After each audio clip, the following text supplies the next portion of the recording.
Hey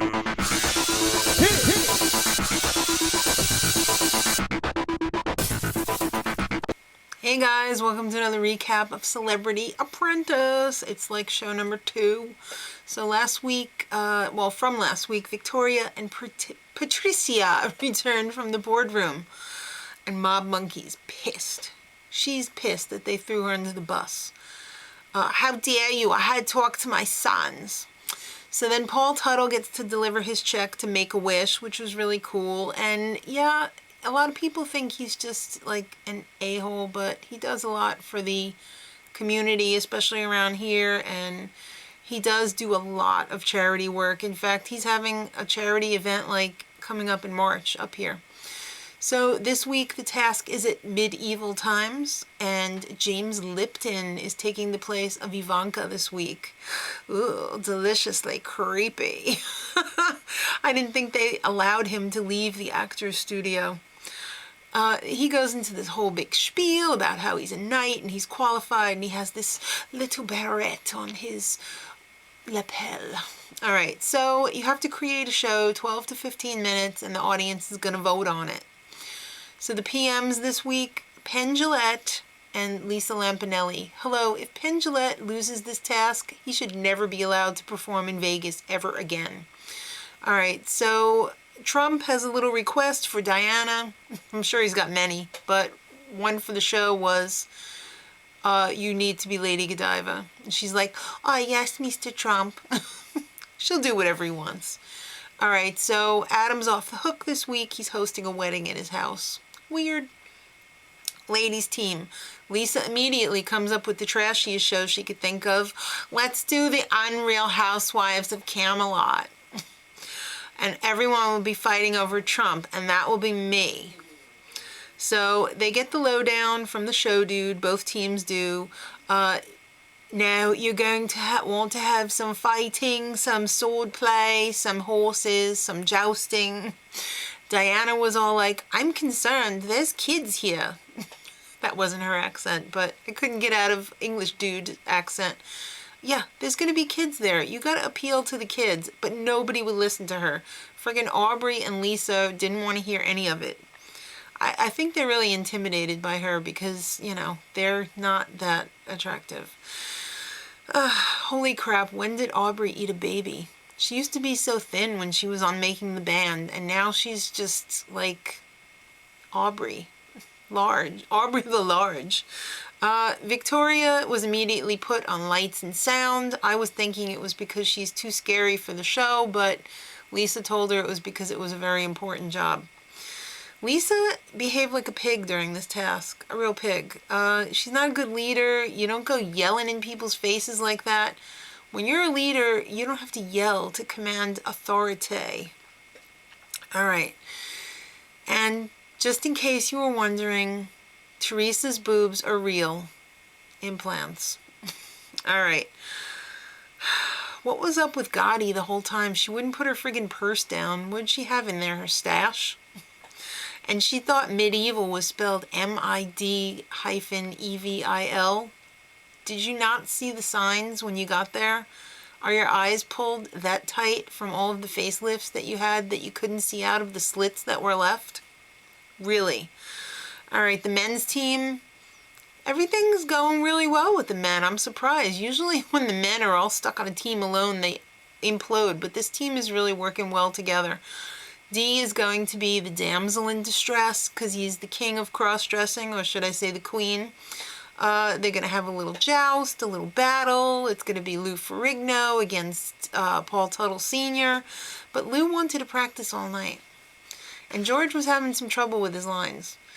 But the day of the show, Paul Tuttle snaps his fingers and the freaking dragon chopper arrives and everyone's like drooling over it. George was like a 5-year-old kid. He wore his costume all day. I guess he's a method actor. He wants to get into character. Like I said, he was having some trouble following the script, too. I think it's because he's probably hella old, and I don't know. Maybe he needs to wear glasses and he's a little vain. Or he's just not good at reading scripts. But the serious part came when Dee fell off the horse and broke his freaking finger. But he's not leaving. They told him to go to the hospital, but he was like, there's no effing way I'm leaving. That's determination, and that is what it's all about. So Penn pays him a real compliment. He says, I think you look as good at least as some of the women on the women's team. There's some pigs on that team, I'm telling you. I'm not just saying that either. It's scary. All right, so the men's show, I thought it was sensational. It was comedic. It was Paul versus Lou for D. Lou kills himself when D takes off the veil, and he's got those big honking red lips, and he's like, kiss me. And the crowd freaking ate it up, along with the turkey legs and whatever else, roast potatoes they had on the plates there.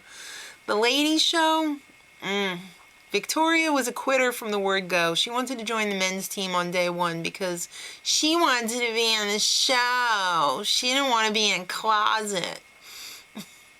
Honey, that's where you belong. Sorry. Did I just say that? All right, so Lisa is playing the part of Trump, and when she put on those tights, I thought I was going to throw up. Well, at least Diana played Lady Godiva well. Debbie Gibson showed her vagina.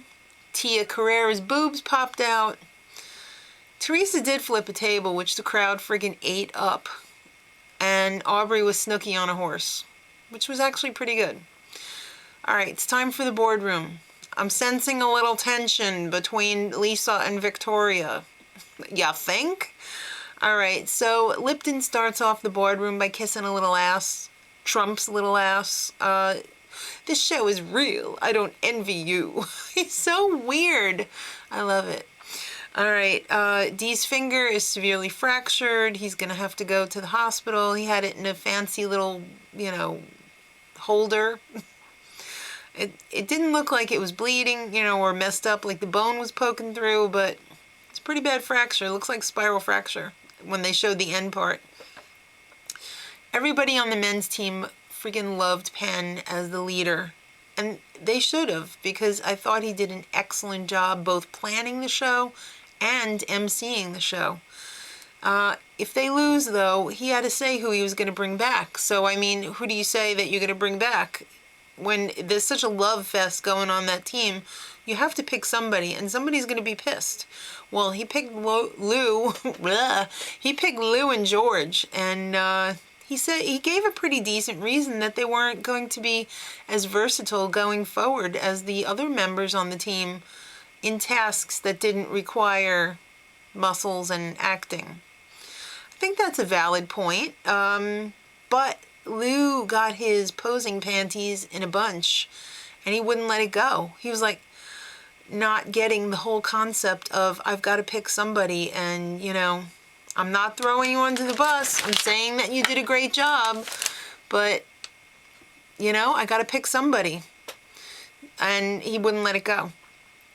All right, and if the ladies lose, Lisa's going to bring back Victoria and Diana. Poor choice. All right, so Aubrey and Tia, oh my God, they were making the dumbest faces. Like pretty much everyone on the ladies team is making dumb faces. I don't know if it's because they're like old or whatever, but Aubrey's certainly not old, and she's always like, and Tia's all like fish lips, and Debbie Gibson's like, what is with all those ladies? They're making some ugly faces. All right, so Lipton pulls out a book that he wrote practically on the men's performance. Hello, I can just sum it up in like, it was great. But he had to analyze everything. And in the end, the men's team beat the women's team by like 200 votes.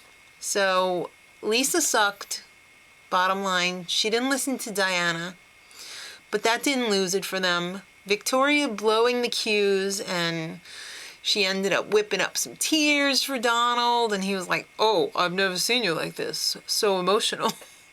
Well, she wasn't the only one, because Lisa did take Victoria and Diana back, and in the boardroom, Lisa whipped up some tears. Because Lisa and Victoria were arguing the whole time while Diana was just sitting there like, I don't believe this shit. All right, so then James Lipton interjects. You guys have Passion. And like, did somebody actually ask, like, what is that? What does that mean? She's like, it means that I have passion. All right, so Trump finally says, Diana, who would you fire? And she said, Victoria. So that's what happens. Donald hates quitters. That's the reason he came up with. So Vic is fired. Sorry, monkey. All right, so she's like, I don't know why they fired me. Yeah. Next week, it's going to be a living window display for Ivanka's line of whatever she's trying to hawk this week. And Dee gets his surgery. So, till next week, much love.